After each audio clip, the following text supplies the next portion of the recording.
umaga po sa ating lahat at mapagpala araw ng linggo sa umagang ito. Ang pagpapala ng Panginoon ay sumaating lahat. At last Sunday, hindi ko po kayo nabati ng happy anniversary. At tayo po ay hindi nakapagdiwang sa church. At Lord willing, sana next year magkasama-sama po tayo. At sabi nga, ibabawi tayo sa ating fellowship at pasalamat sa ating Panginoon. Salamat din po sa mga bumate sa aking kaarawan. At ako po ay 62 na, talagang senior na. At salamat sa mga nagbigay ng mga kaloob, panalangin. At ang iba naman talaga namang nandiyan ang pagtulong at kabutihan kahit po hindi natin berte. Ganun din sa ating mga kapatid.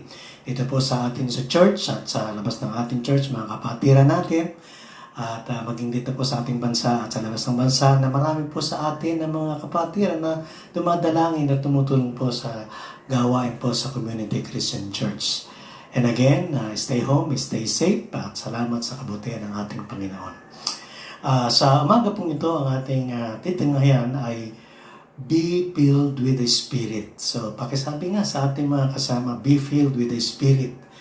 At ang nais po ng Panginoon sa atin, ang nais ng Diyos sa atin, lalo na ang banal na Espiritu, ay tayo po ay mapuno ng banal na Espiritu. Ano po, tutunghayan po natin, marami pong talata na ating titingnan, kung hindi po may bigay ng ilang mga emphasis o paliwanag dito, pero maganda ay maisulat po ninyo at pagkatapos ay pwede po ninyong pag-aralan sa inyo. Ano po? Ito ay continuation ng Ephesians 5:15 to 20, bagamat mayroon pa po sa verse 1 up to 14 at may mga ilang bagay doon na in-emphasize tungkol po sa ating buhay Kristiyano. At ngunit ang ating emphasize po ay dito po sa verses 15 to 20, be filled with the Spirit. Tayo po muna ay sumandaling manalangin. Panginoon, salamat po sa umagang ito. Salamat sa inyong pag-iingat muli sa araw-araw. Salamat sa biyaya. Salamat sa mga mahal namin sa buhay, sa mga kapatid, sa mga kaibigan, ganun din sa aming bansa, at sa aming mga kababayan na patuloy na tumutulong, lalo na po sa panahon ng pandemya. Dinadalayan po namin na aming mga kababayan na merong karamdaman, mga kapatiran na merong mga problema at karamdaman, dinadalayan po namin na kayo po magpapagaling at magpapalakas sa kanila. At ang aming pong pangnanaw at pananampalataya ay sa inyo na gumagawa sa aming mga buhay. Salamat sa kaligtasan, salamat sa kapatawaran ng aming mga kasalanan. Salamat sa buhay na walang hanggan at sa mga pangako. Salamat sa inyong pag-ibig sa amin na patuloy, O Lord. Pagpalaan niyo po ang inyong mga salita sa baging to sa bawat sa amin na tutunghay at makikinig at mag-aaral ng inyong mga salita. Nawa ang inyong banal na Espiritu at kayo ang siyang magbigay sa amin ng kaliwanagan ng bagong kaisipan at kalakasan upang ang aming pananampalataya at habang kami naghihintay sa inyo ay magpatuloy kaming lumakad ayon sa inyong kalooban. Sa pangalan ni Jesus, Amen at Amen. So, be filled with the Spirit. Tinatanong ko po ang aking sarili at sa ating kalagayan, kasalukuyan ng pamumuhay sa ating pagkakilala at pananampalataya sa ating Panginoon. Ito po ba'y posible? Yung feeling of the Spirit. Inutos po sa atin, be filled with the Spirit, na tayo po ay mapuno ng banal na Espiritu sa ating buhay. Ito po ba'y posible na tayo po ay makalakad sa Espiritu na tinanggap po natin? Ano po? May pagkakaiba po yung tinatawag na filled of the Holy Spirit, yung pong baptism of the Holy Spirit, at ganun din po yung giging indwelt, pagtahan ng banal Espiritu sa atin. Yung pong feeling of the Spirit at saka yung full of the Spirit, medyo pareho po yan. Yung baptism of the Holy Spirit ay yung po yung tayo po ay binautismon sa Espiritu nung tayo sumampalataya at wala ng Griego at wala ng Hudyo, walang babae o lalaki, lahat po tayo ay isinama sa isang katawan, ano po, into one body. Sinanctify tayo, tayo po ay isinama sa church at tayo po ay binautismuhan ng Banal na Espiritu nung tayo po ay sumampalataya sa ating Panginoon. Yan po ay hindi hiwalay. Yan po ay kasama nung tayo po ay sumampalataya sa ating Panginoon. At pagkatapos, we are indwelt by the Holy Spirit at siya po ay tumahan sa atin at yan po ay nagpatuloy na tumatahan sa atin. So, naninirahan ang Banal na Espiritu sa atin nung tayo sumampalataya at kailanman ito po ay hindi umaalis. Ano po? Pero yung feeling of the Holy Spirit, depende po yan kung tayo po ay namumuhay ayon sa kanyang Espiritu. Ayon sa impluensya at kontrol ng Banal na Espiritu sa buhay natin. Ayon po yan sa pagpapasakop natin, pagsunod natin sa kalooban ng ating Panginoon, pagsunod sa kanyang mga salita, ang pamumuhay natin sa ilalim ng impluensya ng Diyos, ng Banal na Espiritu at ng ating Panginoong Hesus sa kanyang mga utos sa atin kung tayo po ay sumusunod at nagmamahal sa Diyos sa araw-araw. So depende po yan sa ating pamumuhay araw-araw na tayo po ay controlled ng Banal na Espiritu. Kaya ang utos po sa atin, be filled with the Spirit, with the Holy Spirit na sa araw-araw hanggang dumating ang ating Panginoon, tayo kunin na tayo po ay mamumuhay sa ilalim po ng impluensya, pagkontrol, kapangyarihan ng Banal na Espiritu sa ating buhay. Ano po, sa iyo po yung ating tutunghayan. Sa pasimula po natin, ay nais ko pong basahin ito bilang halimbawa or challenge. A recently licensed pilot was flying his private plane in a cloudy day. So merong isang piloto na nagpa-fly po siya sa isang maulap na panahon. He was not very experienced in instrument landing. So hindi po siya biyasa dun sa instrumento, sa paggamit ng instrumento. So tumitingin-tingin lang siguro siya sa labas. And when the control tower was to bring him in, he began to get panicky. So nagpanic po siya nung kausap niya yung control tower. Siguro hindi niya alam ang gagawin. So then a stern voice came over the radio. At ang sabi po ng control tower, you just obey instruction, will take care of the obstruction. Yun naman po ang tama. Ang ganda ng sinabi niya. Ang sabi, you just obey instruction and will take care of the obstructions. Tayo din po, ang kailangan po natin lang ay sumampalataya at sumunod sa kilos ng Banal na Espiritu at sumunod sa kanyang mga salita, sa utos ng kanyang mga salita, and then the Lord will do the rest. He will take care all the obstruction. Ano po? Pangalawa pa po ay nakita ko rin po itong pag-challenge sa atin po. Arabian horses are trained rigorously in the Middle Eastern desert. The horses must learn to fully obey their masters. This obedience is tested by depriving the horses of water for many days and then turning them loose near water. As the horses get to the edge of the water, and just before they drink of the much-needed water, the trainer blows his whistle. If the horses have learned to obey, they turn around and come back to the trainer, who then gives them as much water as they needed. Grabe po yung training. Imagine kung yung kabayo ay uhaw na uhaw at pagkatapos po ay siya po ay pinalaya at pagkatapos po ay nakakita ng tubig at iinom siya at dun sa point na iinom siya ay pipito po yung trainer niya at ang sabi yung well-trained na horses ay pupunta ka agad dun po sa kanyang pinaka-trainer. Ano po, yun ang pinaka-standard. And then I realize sa buhay po natin ay kailangan din na tayo po ay merong marugdog na pagsunod, pagdisiplin, pag-train sa ating mga sarili. Kaya po yan po yung sinabi ni Pablo na kung saan ang sabi niya ay pinahirapan niya ang kanyang sarili, dinidisiplina niya ang kanyang sarili upang siya po ay makasunod sa utos at sa mga salita ng ating Panginoon at makapamuhay siya sa kalooban ng Diyos at sa ilalim ng Banal na Espiritu. Yan po ay kailangan sa pagsunod po sa Banal na Espiritu, kailangan po tayong makipag-cooperate o mag-participate na ang ating katawan, yung ating flesh, nang sabi nga natin na tayo po ay nandito pa sa damit ng flesh natin, na kailangan po natin itong gapihin. At tayo po ay sumunod kung ano po ang utos ng salita ng Panginoon sa atin. Ano po? So, simulan po natin. Therefore, be imitators of God as children, as dear children, and walk in love as Christ also has loved us and given Himself for us, an offering and a sacrifice to God for a sweet-smelling aroma. Ito po ba'y kaya natin? Inutos po sa atin, be imitators of God. Sa ibang salin, be followers of God.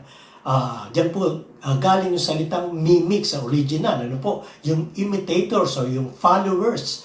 Inuutos po sa atin bilang mga anak ng Diyos na tayo po ay matulad o tularan natin ang Diyos. So inuutos po sa atin na tularan natin ang ating Panginoon sa kanyang pamumuhay nung siya po ay nasa laman at ganoon din sa kanyang mga utos sa atin. Verse 2, and walk in love as Christ also has loved us. At tayo ay lumakad sa pag-ibig na tulad ng ating Panginoon sa Kristo, and given Himself for us an offering and a sacrifice to God for a sweet-smelling aroma. Makikita po natin yung pag-ibig tulad ng ating Panginoon. Ibig sabihin, unconditional. So mabigat po yan. At ang sabi, walk in love as Christ also loved us. At alam po natin ang pag-ibig ng ating Panginoon sa Kristo is unconditional. And also self-sacrificing. So self-giving, unconditional, love, and self-sacrificing. An offering and a sacrifice to God for a sweet-smelling aroma. Hindi po yan madali unless na tayo po ay nasa ilalim ng impluensya ng Espiritu sa ating pong buhay. Ano po? So, titingnan po natin yan. Sapagkat yan po ay napakalaga ng katotohanan yan upang magawa po natin ng pagsunod sa ating Diyos at matularan po natin ang ating Panginoon.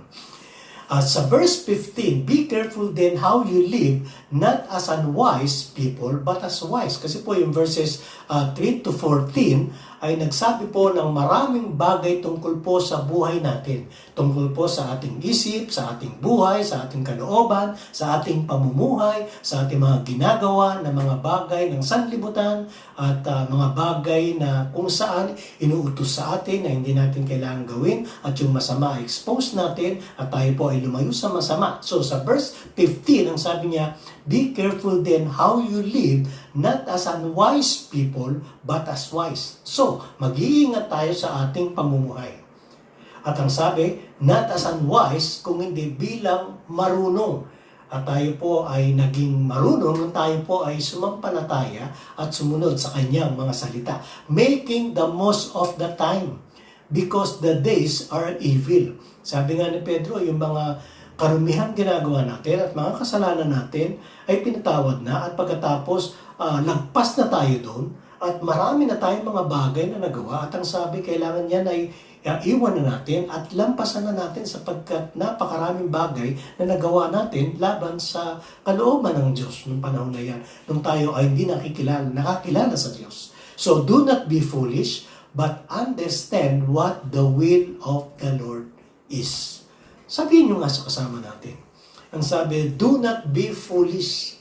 Sa karanasan natin, nakagawa tayo ng mga pagkakamali, nakagawa tayo ng mga foolishness, nakagawa tayo ng mga bagay na kung saan may talagang yung mga kamangmangan sa ating mga sinasabi at ibang bagay pa.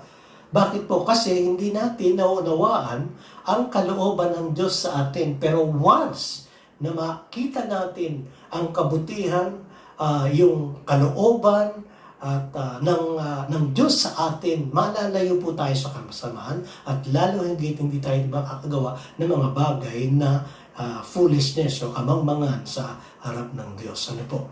Verse 18, do not get drunk with wine for that is debauchery, but be filled with the Spirit as you sing psalms and hymns and spiritual songs among yourselves, making melody to the Lord in your hearts, giving thanks to God the Father of all times, and for everything in the name of our Lord Jesus Christ. Kaya po ang pinakasusi dito kung bakit po natin binasa, pinag-aaralan to, ay yung pong salita dun sa verse 18, but be filled with the Spirit.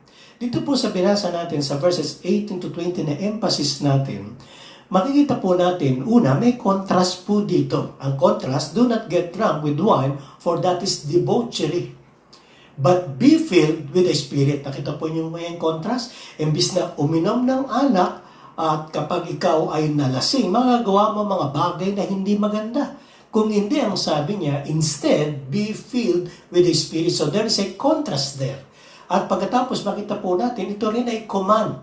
Do not get drunk with wine, for that is debauchery, but be filled with the Spirit. So ito po ay utos na tayo po ay hindi magiging manginginom sapagkat ito ay debauchery, hindi maganda. Kung hindi, ang sabi, tayo po ay mapuno ng kanyang espiritu. So this is not a suggestion. This is a command to us. As children of God, we should be filled with the Spirit. And then, makikita po natin yung isa pa, yung consequence. Ano po magiging resulta? And then, as you sing psalms and hymns and spiritual songs among yourselves, singing and melody to the Lord in your hearts. And then, ano pa po? Verse 20, giving thanks to God the Father at all times for everything in the name of our Lord Jesus Christ. Kaya po, ang ganda ng resulta. Kapag tayo po ay nasa laman, at kapag tayo po ay wala sa kalooban ng Diyos at Espiritu, mahirap pong gawin yan. Pero kapag tayo po ay sumusunod, nakakaawit tayo sa ating panloob at panglabas, maging sa sarili natin at kasama natin. Singing hymns and spiritual songs, ang ganda po ng kalooban at fellowship na yan, sapagkat tayo ay umaawit, sapagkat tayo nagbibigay ng pasalamat at papuri sa Diyos at all times.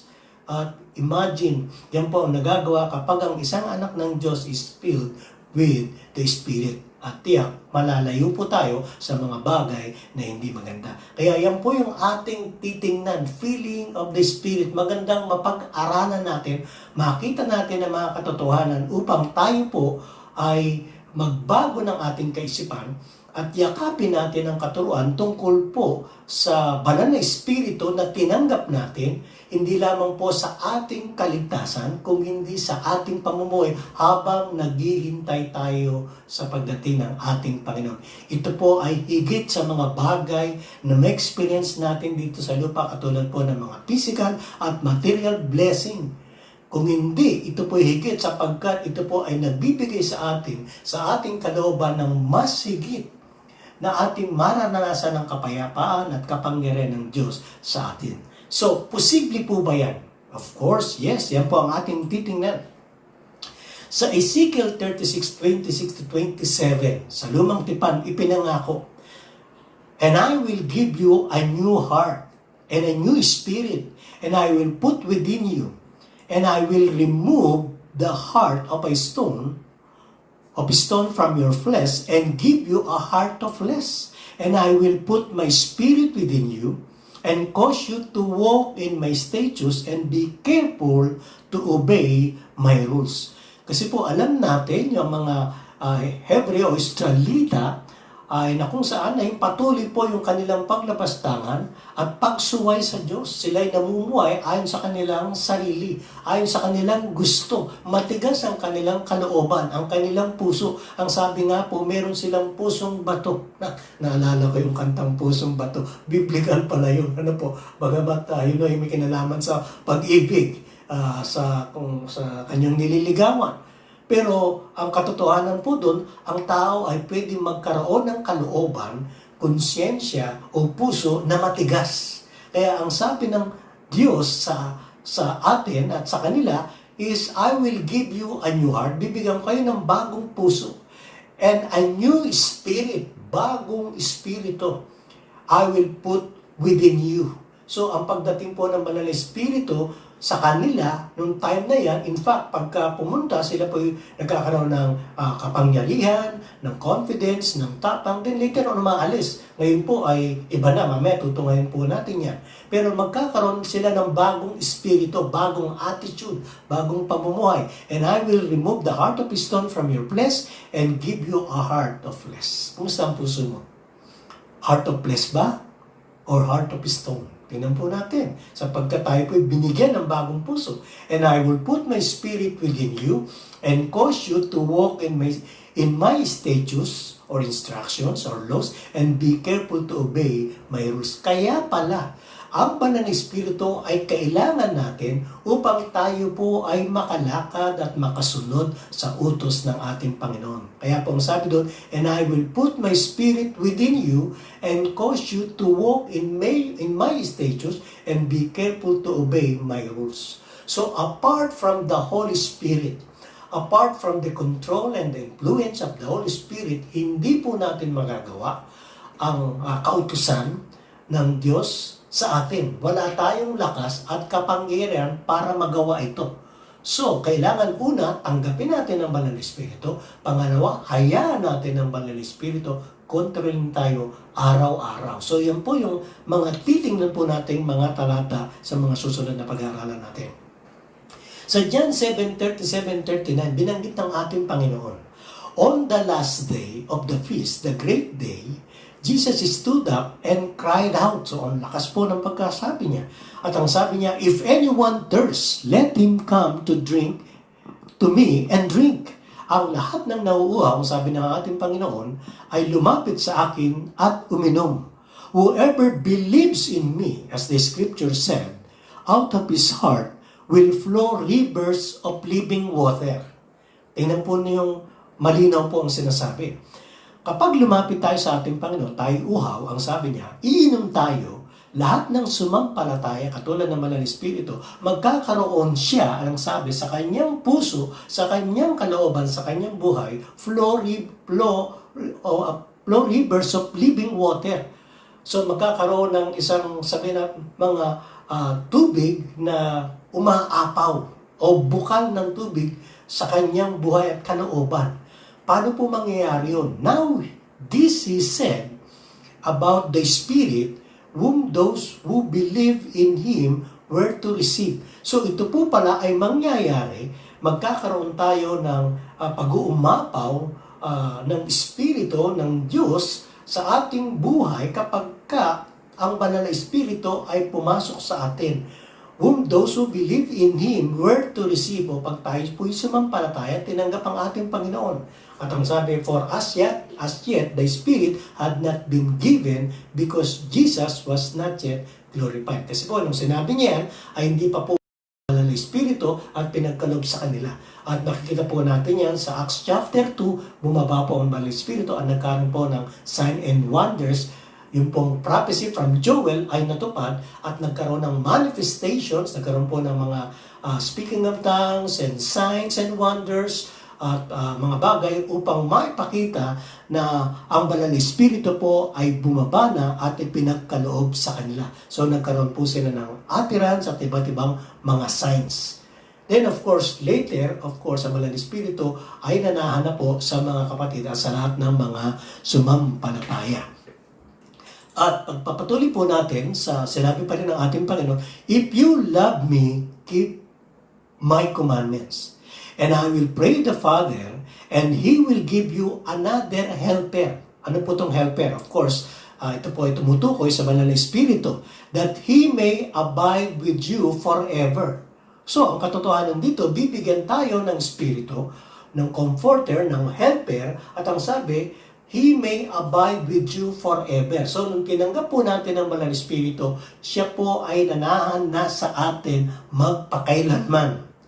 The Spirit of truth, whom the world cannot receive, because it neither sees Him nor knows Him, but you know Him, for He dwells with you and will be in you. I will not leave you orphans, I will come to you. Nakita niyo po yung mga katotohanan na yan?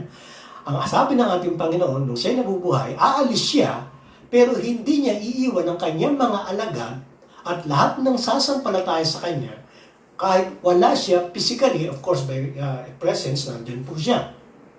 Pero pag alis niya, ang Banal na Espiritu, na tulad niya, ang sabi, siya po ay mananahan sa atin, ipagkakaloob sa atin, at ang sabi, ito po ay forever o magpawalang hanggan. At ang sabi, siya'y mananahan sa atin at nasa puso natin at nasa buhay natin, nasa espiritu natin at nasa kalooban natin. So yan po ay mananahan sa atin. Yan po ang pangako niya doon sa lahat ng sumasampalataya sa Kanya. So ang tanong, meron ka bang banal na espiritu? Nung ikay sumampalataya at nagsisinay yung mga kasalanan? Yes! Yan po ang makikita natin sa John 14:15-18. So yung katotohanan na yan ay dapat makita natin na ang banal na espiritu ay nananahan sa atin. Hindi po umaalis.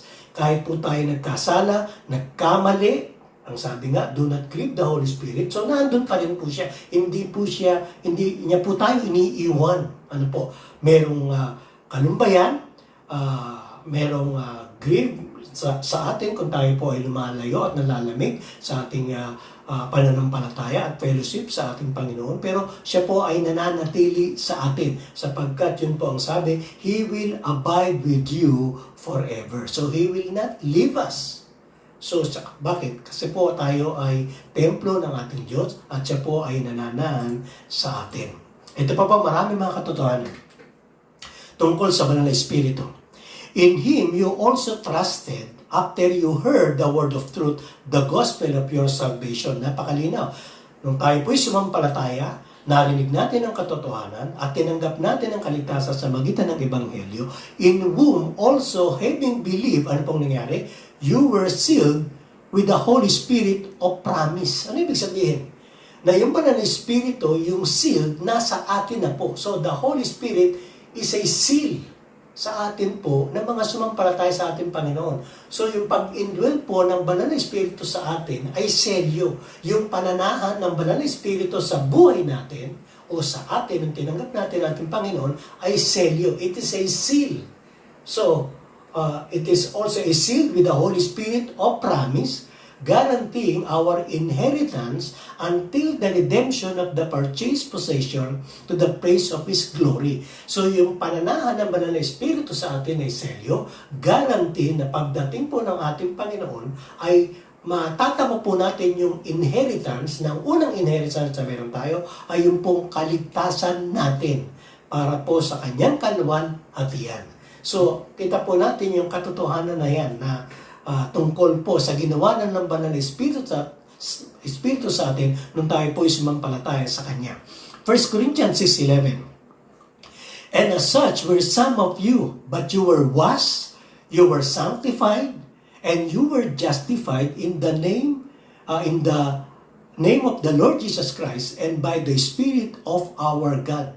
So ang katotohanan dito po, na tayo po sa magitan ng banal na espiritu, pagsampalataya natin sa ating Panginoon, tayo po'y nahugasan, you were washed, you were sanctified, tayo po'y binanal, hiniwanay para sa Diyos, and you were justified, tayo po'y ginawang matuwid in the name of the Lord Jesus Christ and by the Spirit of our God. Kita niyo po yung katotohanan na yan?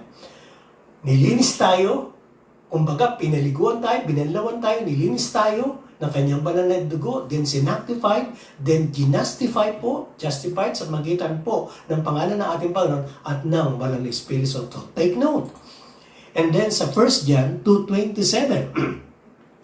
but the anointing that you receive from Him abides in you, and you have no need that anyone should teach you, but as His anointing teaches you about everything, and is true, and is no lie, just as it has taught you, abide in Him.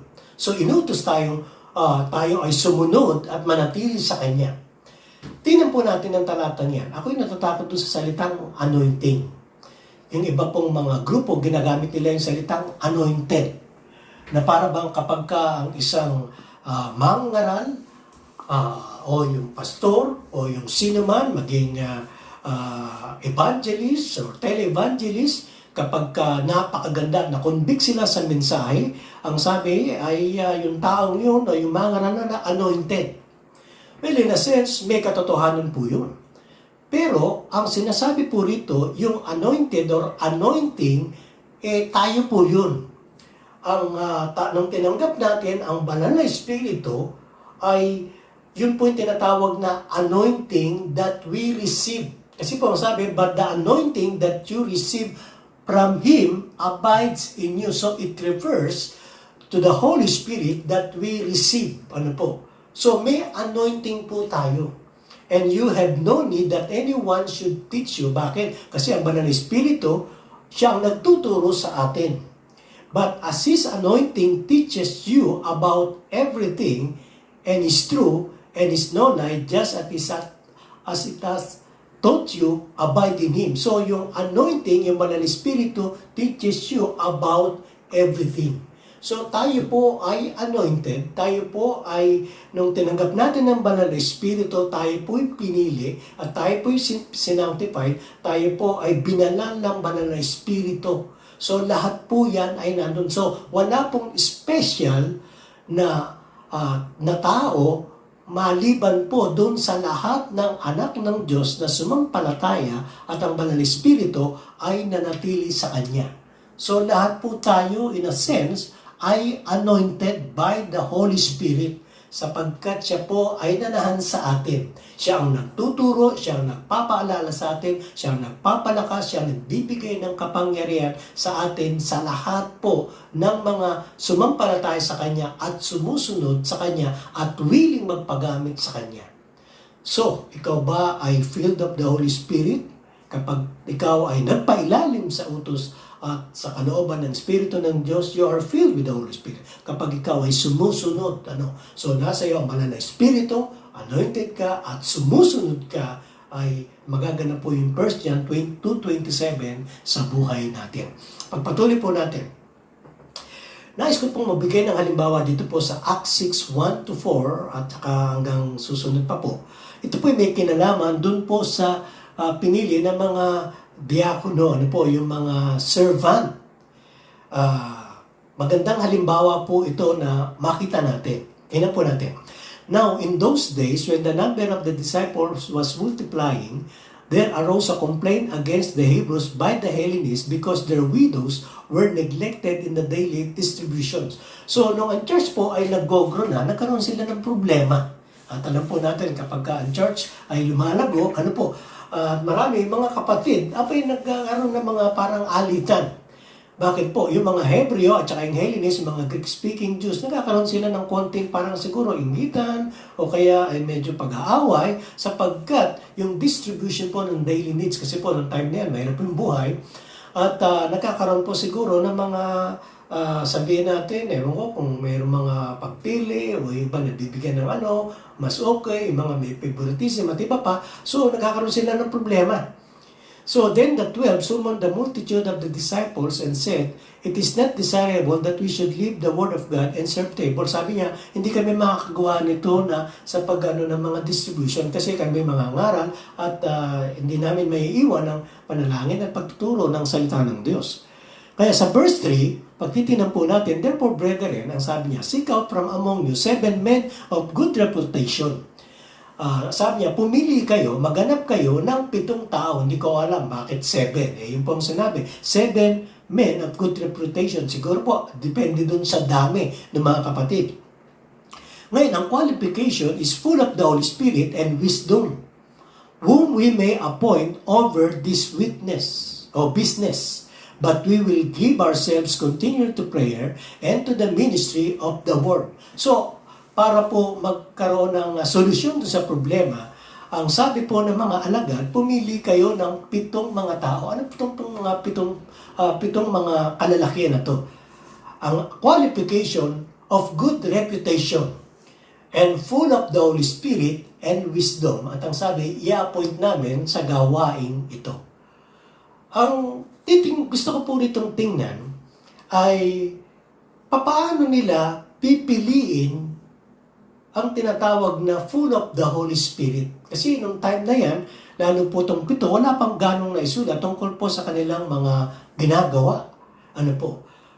Pero pag titingnan natin, yung pagiging full of the Holy Spirit, yung pagiging filled ng Holy Spirit, pag tinignan po natin yan, ay hindi nalalayo dun sa buhay ng mga kalalakihang ito o ng mga taong ito na mga alagad ng ating Panginoon sa kanilang pamumuhay.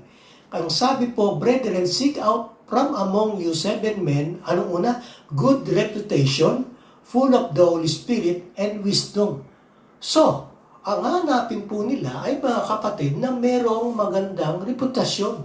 So sa time na yun, siguro yung kanilang testimony ng kanilang buhay, yung pagiging alagad nila, yung kanilang pagsunod, at pagpapailalim sa pag-ibig sa ating Panginoon at sa kanyang mga salita at sa banal na Espiritu.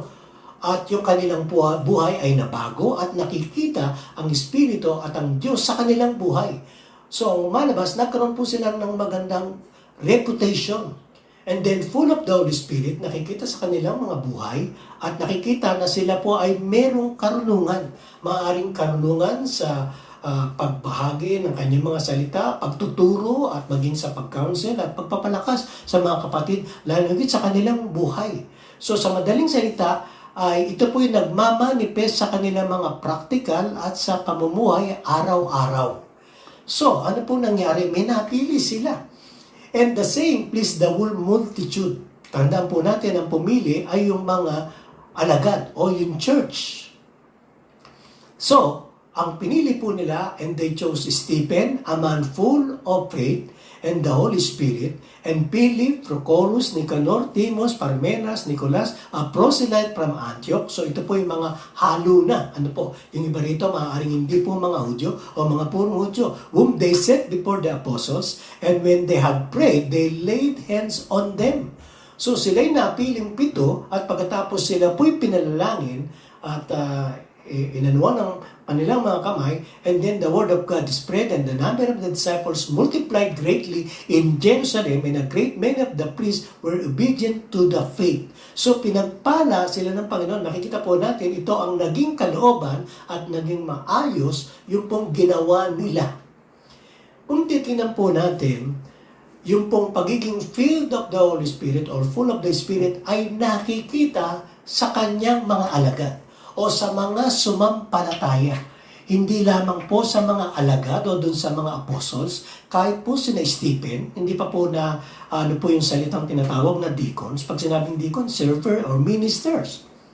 At sila po ay tating natin mga ordinaryong mga tao at mga kapatid, and yet sila po ay sa pagbabago ng kanilang buhay sa pagitan ng kapangyarihan ng Diyos sa kanilang buhay, ay nakita yung kanilang pananampalataya, nakita ang banal na Espiritu sa kanilang paglakad.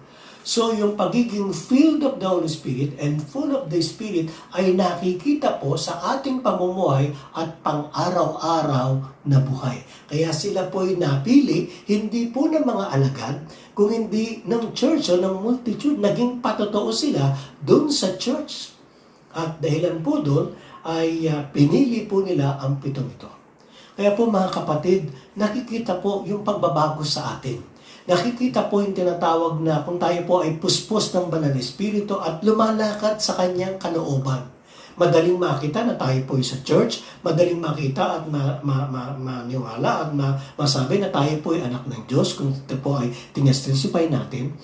Pero ang pamumuhay sa banal na Espiritu po ay nakikita sa atin sa araw-araw at sa pamumuhay po natin yan ay nagiging testimony sa mga kapatid at sa mga kasama po natin na tayo po ay nasa ilalim ng Espiritu ng Diyos. So, tayo po ay filled of the Holy Spirit. Kaya, mayroon pong mga kapatid na napili yung, ng church. Ito pong 7 yan na mga later on, ginamit sila ng ating Panginoon, lalo na po si Stephen. At pag mag-aaral po kayo ng history, lahat pong yan ay meron po sila ng mga history na sila po ay ginamit ng ating Panginoon. And then, magpatuloy po tayo sa turo tungkol po sa pagiging filled ng Banal na Espiritu. Sa Romans 8 po ito. Therefore, there is now no condemnation for those who are in Christ Jesus. So, kapag tayo po sa kay Kristo na, wala na po tayo condemnation. Hindi na po tayo hatulan.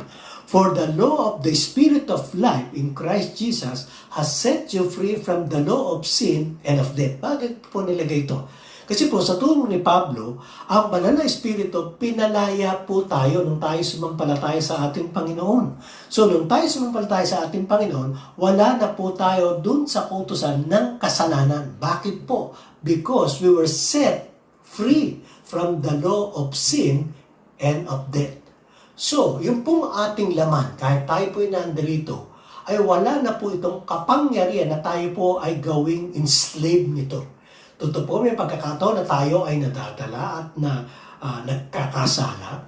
Pero ito po ay hindi niya tayo kayang gapihin sapagkat tayo po ay pinalaya ng Espiritu ng Diyos sa pagitan ng pananampalataya natin sa ating Panginoon. Yun po kung bakit isinulat po binasa po natin itong Romans chapter 8, verse 3. For what the law could not do, weak as it was through the flesh, God did, sending His own Son in the likeness of sinful flesh as an offering for sin.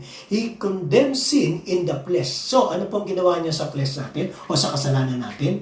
Ito po ay kanyang hinatulan. He condemned the sin in the flesh. So, yung pong kautusan, ito po yung matuwid, hindi po natin kayang makasunod at nung nakita natin ng kautusan, nakita po natin na tayo po ay makasalanan dahil po sa kautusan.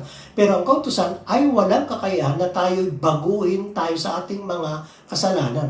Walang kapangyarihan ng kautusan upang tayo po ay palayain at tayo po ay gawing matuwid ng kautusan. Hindi po. Yan po ang ginagawa ng mga Hudyo. Sinusunod nila ng mga kautusan upang sila po ay maging matuwid. Hindi po.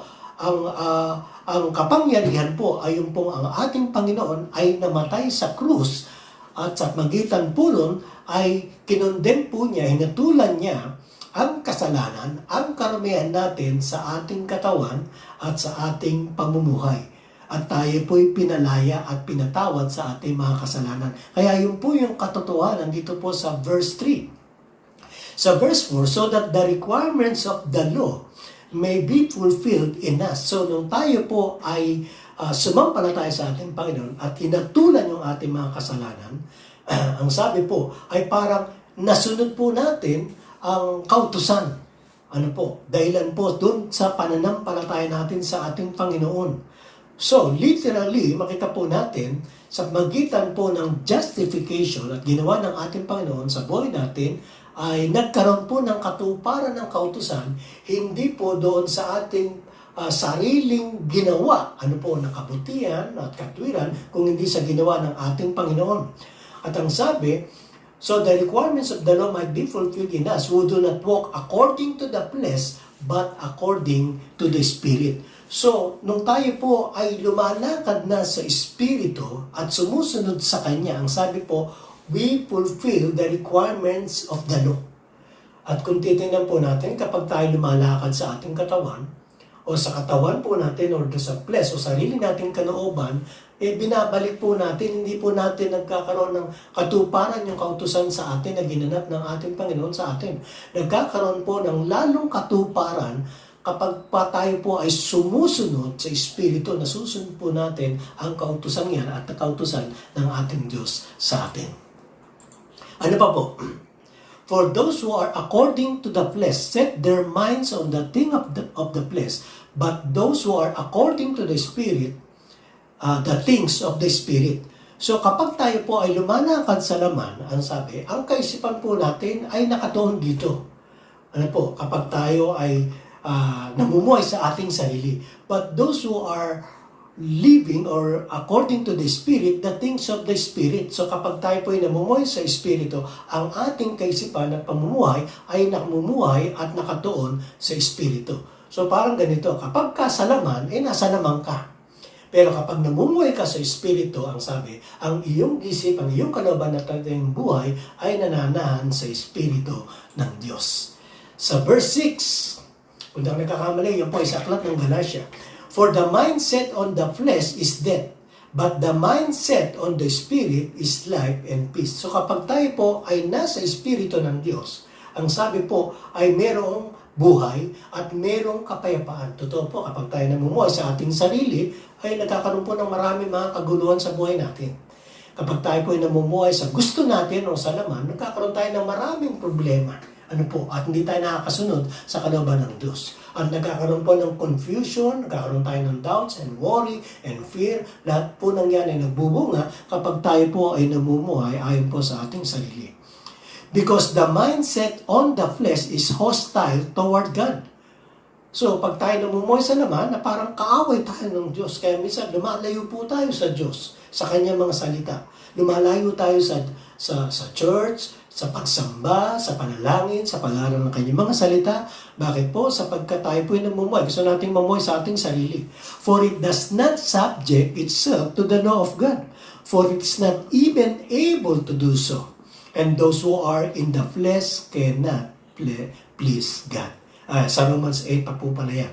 So, ang sabi, kapag tayo po ay nasa mumuhay sa laman, hindi tayo makapagbibigay ng kaluwalhatian sa Diyos. So, dapat tayo magpatuloy sa paglakad sa Banal na Espiritu upang tayo ay makapagpuri at makapagbigay ng kaluwalhatian sa Kanya. So, ito po siguro sa Galatia na, I say then, walk in the Spirit and you will not fulfill the lust of the flesh. So, ano po ang dapat gawin natin? Walk in the Spirit. So, siya kahit nananaan sa atin, kailangan po tayong sumunod o lumakad sa Espiritu ng Diyos. Yan po, ibig sabihin sa magitan ng kanyang mga salita, sa kanyang pagsunod sa Kanya. And you shall not fulfill the lust of the flesh. Yan ay promise. Hindi natin magagawa ang mga bagay sa laman kapag tayo po ay lumalakad sa Espiritu ng Diyos. For the flesh lusts against the Spirit. Ito po pala yung naglalaban. Hindi po ito yung nature natin. Ito po yung ating laman. Ito po yung ating kalooban, yung gusto natin. Pagkat nandito po tayo sa laman. Ang sabi, for the flesh lusts against the Spirit and the Spirit against the flesh. And these are contrary to one another. So you do not do the things that you wish, but if you are led by the Spirit, you are not under the law. Now, the works of the flesh are evident. Ano po yung works of the flesh? Sabi po, kita po yan, para hindi tayo malito. Ano po? Siguro, alam na alam po natin yan.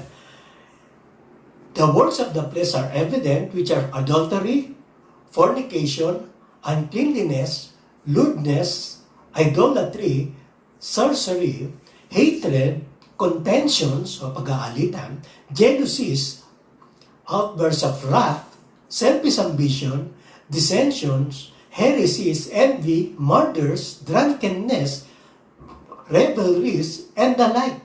So siguro, alam natin, siguro marami pa po. Pero at least, alam natin, kapag tayo lumalakad sa laman.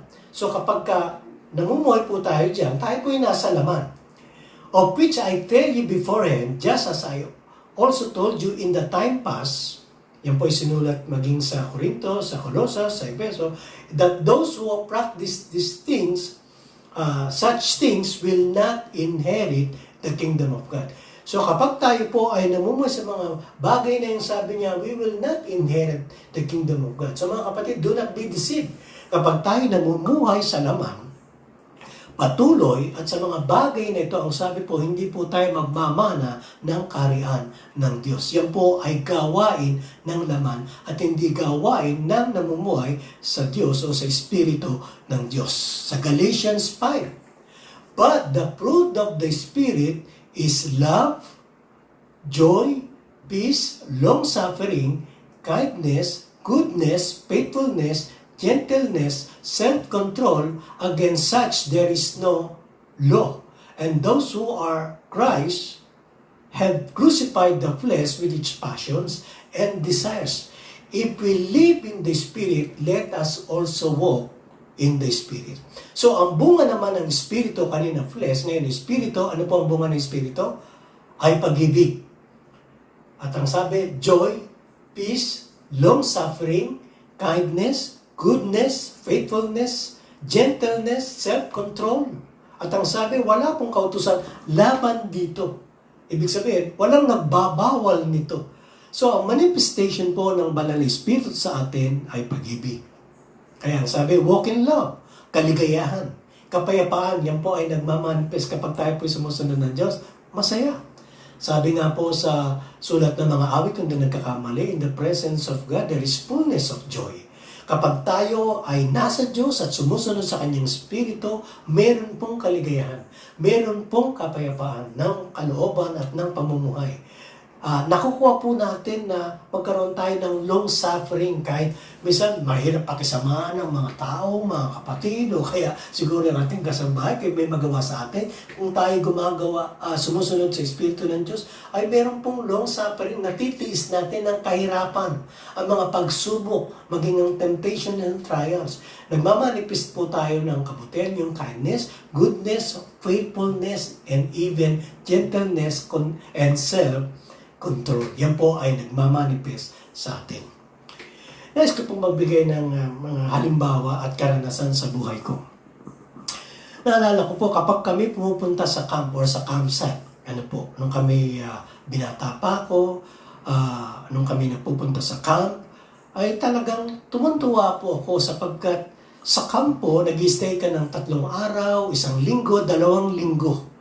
At ang ginagawa po dyan ay nag-aaral ng kanyang mga salita, mayroong fellowship, may mga paglaruro, kasama mo yung mga ibang mga camper mo.